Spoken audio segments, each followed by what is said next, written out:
Bonjour à tous, de retour sur l'analyse Nasdaq en H1. J'espère que vous allez bien. Nous sommes le mardi 19 novembre 2024. Donc nous voici en daily. Je voulais vous montrer un petit peu ce qu'il en était en fonction de le beau retour que nous avons eu, rappelez-vous, la semaine dernière. On est arrivé quand même sur les 61,8 et les 50%. Donc là, pour l'instant, c'est parfaitement clair. On repart du côté de la hausse. Et on va regarder un petit peu comment on va se positionner aujourd'hui. Comme d'habitude, retour sur le H1, évidemment. On va juste faire un petit coup de Fibo pour être sûr de ne pas... Ah, attendez, je vais me replacer correctement ici.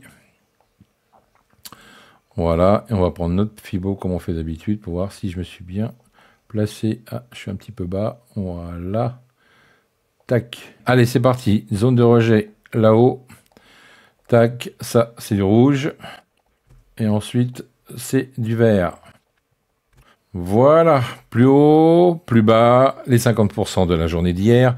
Avec une belle bougie témoin ici, ça peut être intéressant de voir si on a des rejets sur cette bougie qui va nous permettre éventuellement d'essayer de trouver des points intéressants de retour. Je vais le noter ici, je vais faire un range, voilà, sur cette énorme bougie.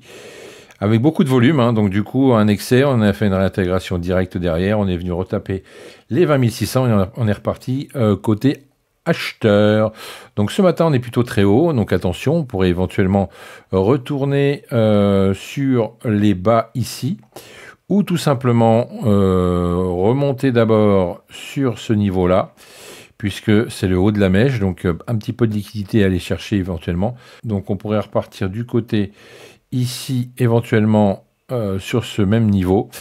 Et sinon, repartir après du côté des acheteurs, beaucoup plus bas, à 20 600 pour refaire un joli rebond. Et avoir, eh bien, et toucher les plus hauts d'hier. Ça, c'est une vraie belle possibilité. Ensuite, éventuellement, comme on le sait, on peut tracer notre moitié entre ces deux niveaux-là, qui pourrait nous donner également un autre niveau intermédiaire. Ça, vous connaissez maintenant l'analyse du Nasdaq que je vous propose.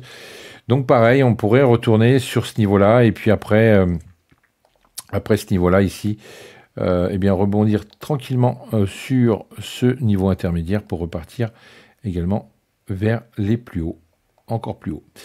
Donc voilà ce que je peux vous dire ce matin. En tous les cas, le fait de marquer cette belle bougie témoin qui va nous servir de base, eh bien, ça nous permet d'avoir des niveaux intermédiaires intéressants. Donc soit on attaque le haut de ce range ici. Alors quand je dis range, c'est en fonction de la bougie, hein, c'est une espèce de grande zone qu'on a mis en place hein, sur du 1 heure. On sait que c'est une belle bougie qui peut nous servir eh bien, de référence. Toujours prendre la plus grande bougie de référence pour essayer de pouvoir voir si le prix se balade à l'intérieur ou pas, ou s'il y a des excès. C'est ce qu'il y a eu ici. Là, on retourne directement sur des niveaux intéressants, intermédiaires, ou carrément les 20 600 que vous connaissez déjà, puisqu'on a eu de belles réactions ici.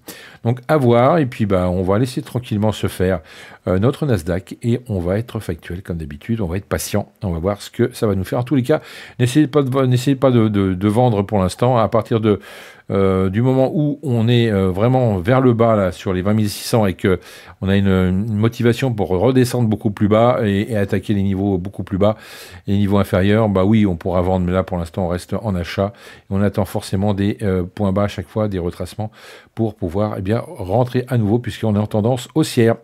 Voilà, vous savez tout, passez une excellente journée de trading et puis soyez patient et prudent. Ciao. FX Corp Trading,